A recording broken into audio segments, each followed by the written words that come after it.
Hi, Peace Seminar students, Mr. Muller here, and in this video we're going to continue to look at how to identify, make, and now draft arguments. So in our last video we talked about how you can make arguments for yourself. So how you pick a topic, how you make claims, reasons, evidence, how you get all of that information together. Well, let's say you've done all of that. How the heck do you write an argumentative essay? That's what this video is going to talk about. We're going to give you some pointers and guidelines on how to do it effectively and how to go about this process correctly. Hope you're excited. I'm excited. Let's get started.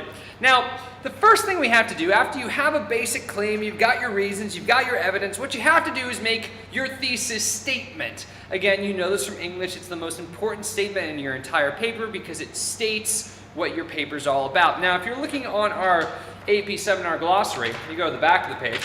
A seminar is defined as a claim or a position on an issue or topic put forward and supported by evidence. So it's a little bit different than a claim. In a claim, you're just stating an opinion, a perspective on a topic. In a thesis, you're giving a little bit more evidence. Now, again, a thesis is your main claim here. So you want to include a little bit of evidence, but you got to make sure it's not too broad. If it's too broad and it's too predictable, or it's not even something that's really arguable, it's not going to be an effective thesis. Also, it can't be obvious to everyone. It can't be so incredibly simple and easy to understand because no one's going to argue against it. You're not going to have any counterclaims towards it. So here's an example. I've got an example up here that is non-arguable. And the reason why it's non-arguable, it's just, first off, it's not even really an argument. It's more of an explanatory essay because it's just explaining something. There's really no controversy. There's really nothing you have to prove. And to be honest, it's just easy common knowledge. There's not going to be multiple perspectives on this. It's not really arguable.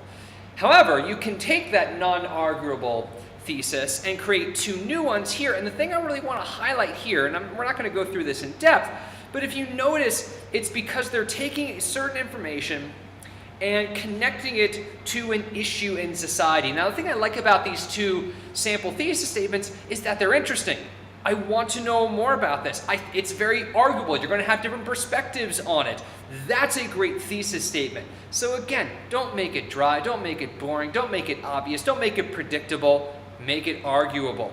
Now, once you have and I say working thesis here, and I say working thesis for a particular reason. When you make a thesis statement, always have a little bit of flexibility.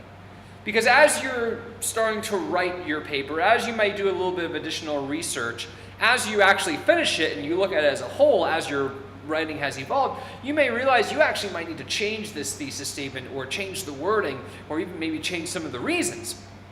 In that case, keep it as a working thesis. It's not really your thesis until you actually turn it in. Now here's some things you have to think about when you're writing your working thesis. Is your issue arguable? Is it specific, or is it just this broad topic like oil is bad, right? Is it manageable given your length requirements? If I'm asking you to write a 3-page argumentative essay on Shakespeare, a topic related to that, you probably shouldn't pick Shakespeare was a playwright that influenced literature forever. Well, the problem with that is you can write a 50-page paper on that easily. Make sure it's specific because you may just find yourself in way too much information. Also, is it interesting? Are your readers going to say, oh, I want to know more about that? Or are we going to just say, that's really boring? To be honest, if your thesis is boring, that's the perception your readers are going to have of your essay, and they're not really going to score it very well or enjoy it if you're writing a book or an academic paper. Now, how do we know what your readers know and don't know? And how do we address that specifically in our paper? If you think that your reader is unfamiliar with the subject you're talking about, so for instance, I'm a big history guy, politics guy.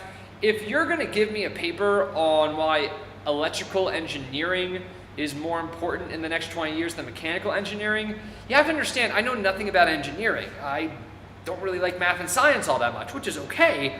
But you're going to have to give me some background information so that I'm caught up, or else I'm going to see this argument you make and I'm not even going to know the background information to even have the ability to agree or disagree with you. Also, make sure you try to use a lot of comparisons and analogies to tie what I already know to new information. People like stories. People like comparisons. Whenever we try to look at a natural disaster, we always say, oh, well, how bad is it compared to X? Or when we look at a war, oh, how bad is it compared to X? We like comparisons and analogies. It gives us a sense to start off with, so it's something you really want to think about here. When you're writing this paper, you also have to think about not only what your readers do or don't know, but also what their attitudes towards you are. Because if they're going to have a hostile, negative attitude toward what you are writing about, you're going to have to address that in your writing. Because honestly, you need your readers to trust you, to believe that you are looking at this from an objective opinion, looking at multiple perspectives, trying to find the best possible reason or outcome or definition or rebuttal or proposal for whatever it is that you're looking at. So make sure, and we talked about this in an earlier video, but make sure your readers think you're concerned, well-informed, fair, and ethical. I'm not going to go through that too much again because I believe we talked about this in one of our earlier videos, but make sure that your readers trust you. Now, after you do all this, what you want to do is you want to start to make an outline of what your paper is going to look like. Now, I'm going to give you two basic patterns that you can follow here. The first is your traditional outline. You have your thesis statement at the top. Now, I love this thesis statement because this is your typical multi-point thesis statement. You can easily break it down into smaller claims and get your reasons. So here's your big thesis. You notice that here is a particular claim that's down here. Here are your reasons for that claim.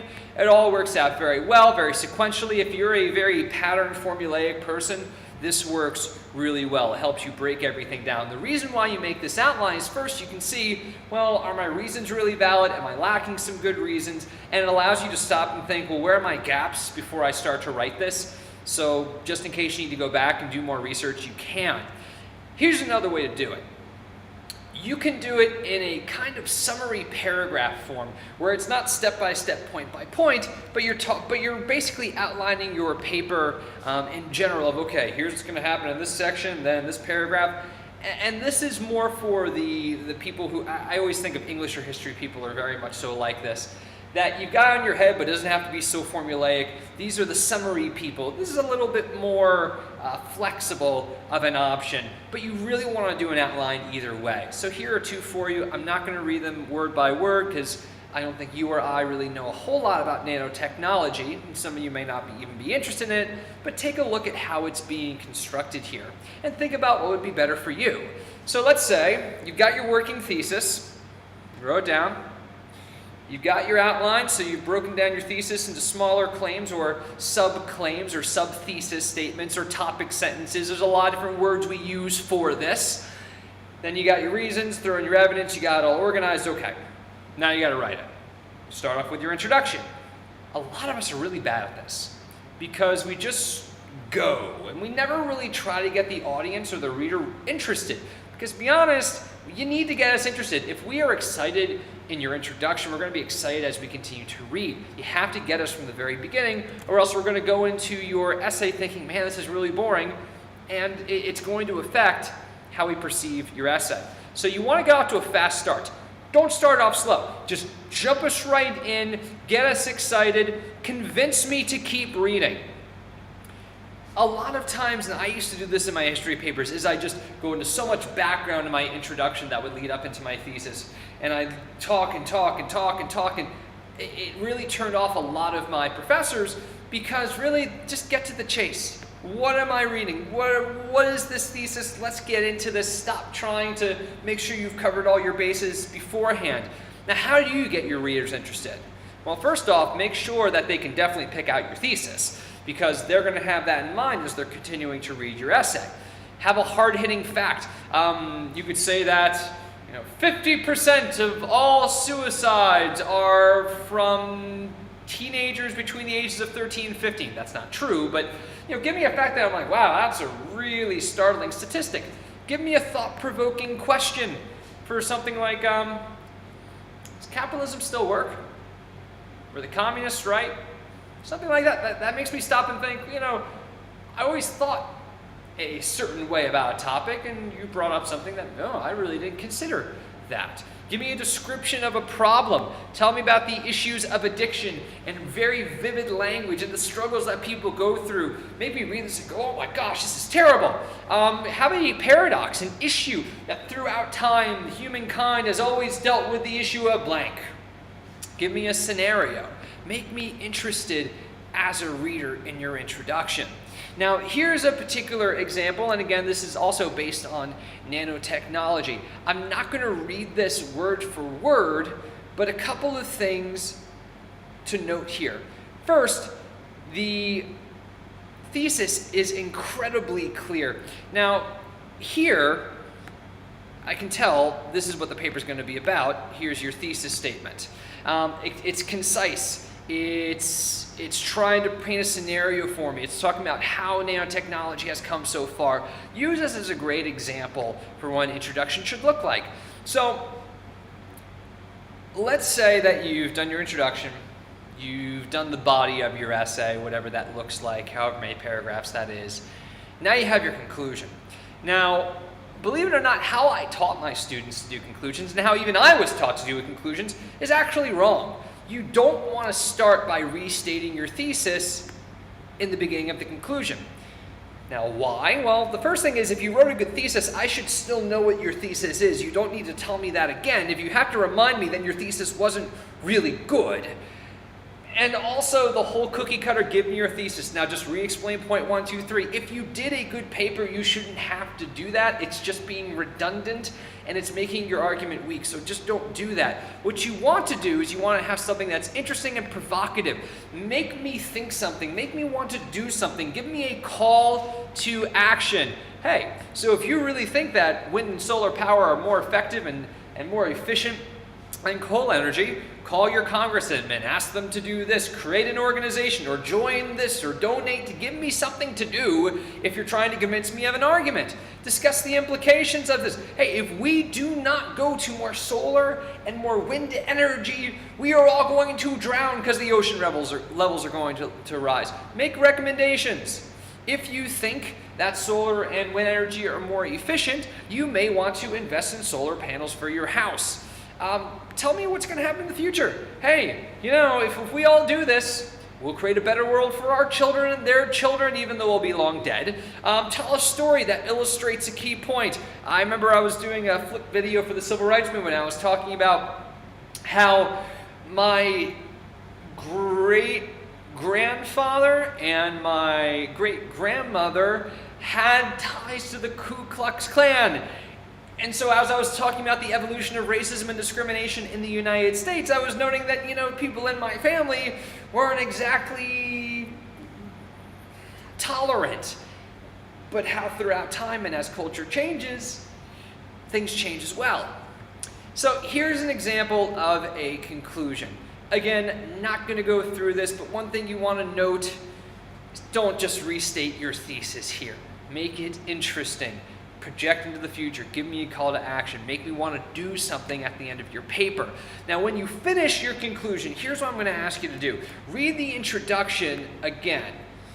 Main idea, the question, or the claim should match. So your thesis, so the claims you're making should match between your introduction and conclusion. The question that you're asking, your research question, should be similar. You want cohesion throughout, and the reason why you look at your introduction and conclusion is because it's the beginning and end of your paper. You started here, and then days or even weeks later, you're down at the conclusion. It should match. Also, as you're continuing to write, you're developing thoughts. Maybe you're creating reasons and developing evidence that you didn't think of initially, so you just want to make sure it matches. Your conclusion needs to be what you're comparing your introduction to. You don't change the conclusion if they're not matching. You change the introduction because your writing and your ideas have evolved throughout time. So let's say you've written it all. Okay, what do? How do I now revise this? Do I just click the spell check button and now I'm done? No. Now, I would recommend using this particular pattern to evaluate your draft. Now, I know some of us aren't pattern people, I am, but I'd recommend you doing this if you have not done it before. Then after you've done this and you understand this particular process, then you could change it to match your strengths. The first thing I would recommend is reading your draft out loud the whole way through without stopping. Just read it out loud. Hear it all in one giant statement, and then try to write down the main idea of the essay or argument and the purpose of it. So research question, see if you can identify the thesis just as you hear it. Now the reason why you do that is because if you can't really match it, and you gotta be objective. I mean, if you're not being objective and saying, oh yeah, it's that anyway, then you're really not doing this process correctly. You have to be you have to really be unbiased, and as this is going through, really think about, do I hear my thesis throughout this draft? If not, you have to revise. So let's say that matches up. Then read your draft again, and this time you're actually going to annotate your own paper. For your introduction, think, does it engage your interest? You can't really think about your audience because they're not there, but are you interested as you're reading this? Try to take the role of a reader here. For your thesis, is it clear? Can you easily identify it? As you're reading your body paragraph, does it go off topic? Are there parts that really are not necessary or are just hammered home over and over that you really don't need as a reader? Are the paragraphs out of place? Or does everything flow very well? Think about the completeness of it. Are there sections that don't have certain information or aren't developed well enough where you're just kind of throwing out a little bit of information or a little bit of a reason, your evidence isn't really sufficient? Where are the gaps in your paper? For your conclusion, does it actually wrap up your discussion effectively? Is it boring? Have you restated the thesis, or have you tried to get me to do something or think something or consider something in the future? And for your sources, is everything cited accurately? You've just annotated your paper. Are you done? No. Now you're going to read it a third time. And what you're going to do is now you're going to use a soapstone method. You're going to note the audience. Think about who the audience of your paper is. And what are you assuming that they know? Do they actually know that? If they don't know that, you have to give them more background information. Think about your style. Your style engaging? Is it boring or drab and monotone? Or does it use a little bit of humor? Does it make me interested? Are you using words and giving me examples and data that makes me riveted as I'm reading this? What's your tone? Is it appropriate for what you're writing? Is it consistent? Did you start off being very, very serious, and all of a sudden you get really funny and humorous? If you're talking about sudden infant death syndrome, you probably don't want to be making jokes in your paper. And after you've read it a third time, now notice that you've read this 3 times and you're doing 3 different things each time. You're going to write a short paragraph about what the author, in this case you, does well and what you could improve. You're trying to be unbiased and objective here. Now, could you do this with someone else? Yes. The problem is they don't know the issue as intimately as you do. You want to make sure that everything is clear on your end first.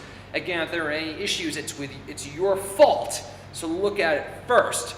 Now, as you're editing and as you're proofreading, you're going to want to check the connections between sentences and paragraphs. Does everything flow? Do you have good transition words like in addition to, moreover, and however? Do the sentences sound right? I had a great roommate. His name was Mark. And whenever I would write a paper, I'd give it to him. And he was an English major. He was a really, really good editor. But what he would do is he'd just sit there and he'd read it out loud. And he'd never seen it before. He'd just read it out loud. And then anything that he'd have to kind of read again or kind of pause, he'd say, you probably want to change this, because if I'm having trouble doing this, your professor's going to have trouble with this. Try to eliminate wordiness. I tell my students, when you're writing, shoot with a rifle, not a shotgun. If you're trying to just sound really smart and use lots of words and adjectives just to sound smart, it's really not as effective as being short and direct and simple. That doesn't mean you use easy vocabulary, but it doesn't mean you try and make it very frou-frou. Shorten your expressions. Get rid of repetitive statements like, it's so visible to the eye, or in my opinion, or one can easily see. Well, of course we can easily see. We're the ones reading it. You don't have to tell us that we can see it. Use a lot of active verbs. Instead of saying this is, or this was, or they were, give me some action verbs ending in ing. There's one more thing I want to address before we end this particular video. This was a process that you could do yourself to draft and revise your arguments. I didn't really talk about someone else doing this for you. If you really want to see how effective your argument is, you can have someone else go through this similar process to identify the main idea, write a summary, identify the tone, the audience, again, annotate, because they may see something you don't. The reason why you may want to do this first, though, is because you are the expert on this particular argument, so you should really be self-reflective first. Well, that's all there is for today. Hope you learned something you didn't know before. Thanks for watching.